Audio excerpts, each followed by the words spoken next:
O Evangelho de Marcos, capítulo 5. Jesus cura um homem dominado por espíritos maus. Jesus e os discípulos chegaram à região de Gerasa, no lado leste do lago da Galileia.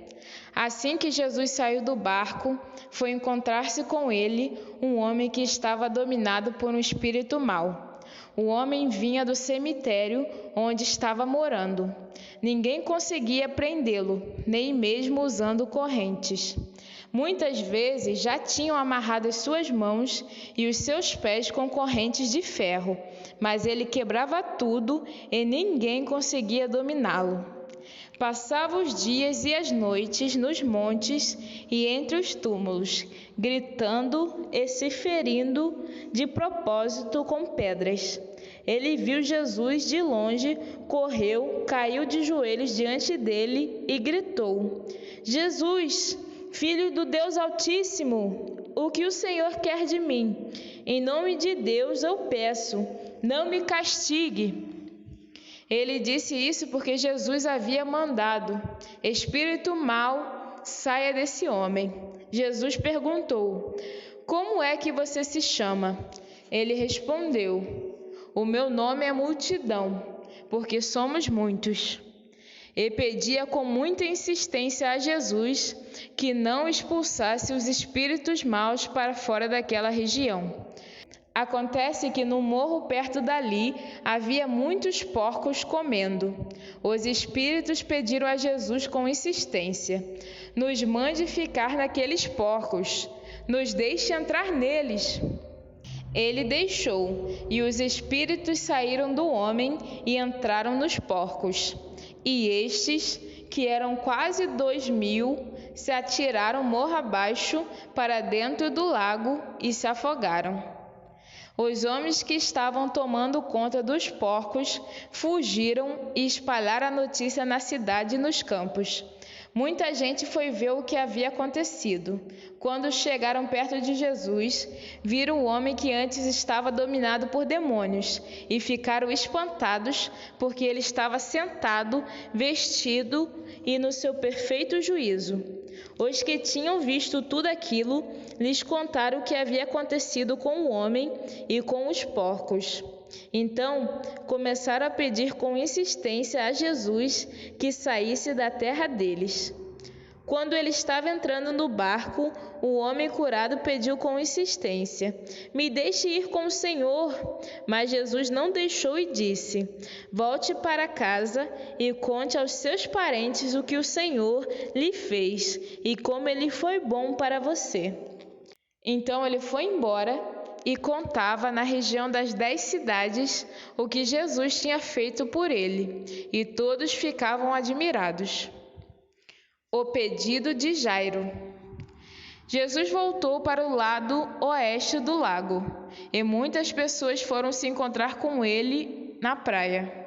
Um homem chamado Jairo, chefe da sinagoga, foi e se jogou aos pés de Jesus, pedindo com muita insistência: A minha filha está morrendo.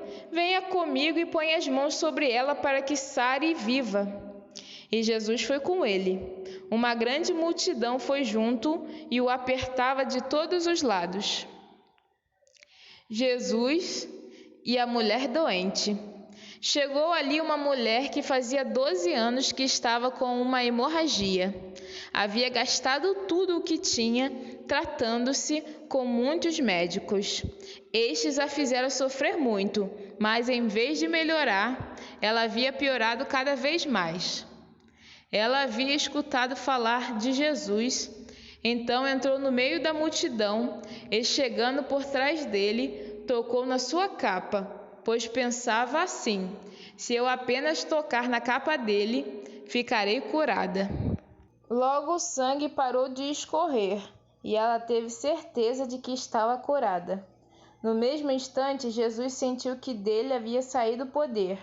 Então virou-se no meio da multidão e perguntou: Quem foi que tocou na minha capa? Os discípulos responderam: O Senhor está vendo como esta gente o está apertando de todos os lados e ainda pergunta isso? Mas Jesus ficou olhando em volta para ver quem tinha feito aquilo. Então a mulher, sabendo o que lhe havia acontecido, atirou-se aos pés dele, tremendo de medo, e contou tudo. E Jesus disse: Minha filha, você sarou porque teve fé. Vá em paz, você está livre do seu sofrimento. Jesus e a filha de Jairo. Jesus ainda estava falando quando chegaram alguns empregados da casa de Jairo e disseram: Seu Jairo, a menina já morreu, não aborreça mais o mestre. Mas Jesus não se importou com a notícia e disse a Jairo: Não tenha medo, tenha fé. Jesus deixou que fossem com ele Pedro e os irmãos Tiago e João, e ninguém mais. Quando entraram na casa de Jairo, Jesus encontrou ali uma confusão geral, com todos chorando alto e gritando. Então ele disse: Por que tanto choro e tanta confusão? A menina não morreu, ela está dormindo. Então eles começaram a caçoar dele. Mas Jesus mandou que todos saíssem e, junto com os 3 discípulos e os pais da menina, entrou no quarto onde ela estava, pegou-a pela mão e disse: Talita cumi. Isto quer dizer: Menina, eu digo a você, levante-se. No mesmo instante, a menina, que tinha 12 anos, levantou-se e começou a andar, e todos ficaram muito admirados. Então Jesus ordenou que de jeito nenhum espalhassem a notícia dessa cura, e mandou que dessem comida à menina.